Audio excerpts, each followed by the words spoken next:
ബുധനാഴ്ചയാണ് കേട്ടോ. ഇന്ന് രാവിലെ തന്നെ ഡോണയുടെ കാര്യങ്ങൾ ചെയ്യാണ്. അത് കഴിഞ്ഞ് ഫുഡൊക്കെ റെഡിയാക്കിയിട്ട് കോളേജിൽ പോകാനുള്ള കാര്യങ്ങൾ ചെയ്തു. അമ്മ കുറച്ച് നേരത്തെ ഇറങ്ങി, ഞാൻ അതിന് ശേഷമാണ് കേട്ടോ ഇറങ്ങിയത്.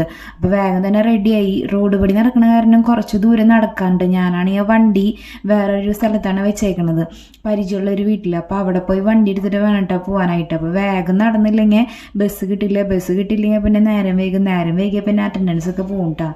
അങ്ങനെ കറക്റ്റ് സമയത്തിന് തന്നെ കോളേജിലെത്തി. പിന്നെ ഫസ്റ്റ് പീരീഡ് ഇന്ന് സെമിനാർ പ്രസൻറ്റേഷൻ ആയിരുന്നു കേട്ടോ. അഞ്ജലി ക്ലാസ് എടുത്തിട്ടുണ്ടായിരുന്നേ. പിന്നെ ജോഷ്ന ലൈബ്രറിത്തെ കാര്യങ്ങളൊക്കെ ഞങ്ങൾക്ക് പറഞ്ഞു തരുന്നുണ്ട് കേട്ടോ. പിന്നെ ഇന്ന് യോഗ പീരീഡൊക്കെ ഉണ്ടായിരുന്നു. അങ്ങനെ ക്ലാസ്സൊക്കെ കഴിഞ്ഞ് വീട്ടിലേക്ക് എത്തിയിട്ടാ. വീട്ടിലേക്ക് കുറച്ച് നടക്കാണ്ട് ഞാൻ ഇന്ന് വണ്ടി മാമൻ്റെ വീട്ടിലാണ് കേട്ടോ വെച്ചത്. അങ്ങനെ നടന്ന് വീട്ടിലെത്തിയപ്പോൾ ഇന്നത്തേക്ക് 4 മണിക്ക് കഴിക്കാനായിട്ടുള്ളത് മധുരക്കിഴങ്ങാണ് കേട്ടോ. അപ്പോൾ അമ്മ എനിക്ക് ഡോണയ്ക്ക് വേണ്ടിയിട്ട് റെഡിയാക്കി വെച്ചിട്ടുണ്ടാവും. പിന്നെ ഞാനത് ചൂടാക്കിയിട്ട് ഞങ്ങളുടെ രണ്ടുപേരും ഷെയർ ഇട്ട് കഴിച്ചു കേട്ടോ. പിന്നെ ചെടിയൊക്കെ നനയ്ക്കാനുണ്ടായിരുന്നു. അപ്പോൾ വീഡിയോ ഇഷ്ടപ്പെട്ട ചാനലൊന്ന് സബ്സ്ക്രൈബ് ചെയ്യണേ.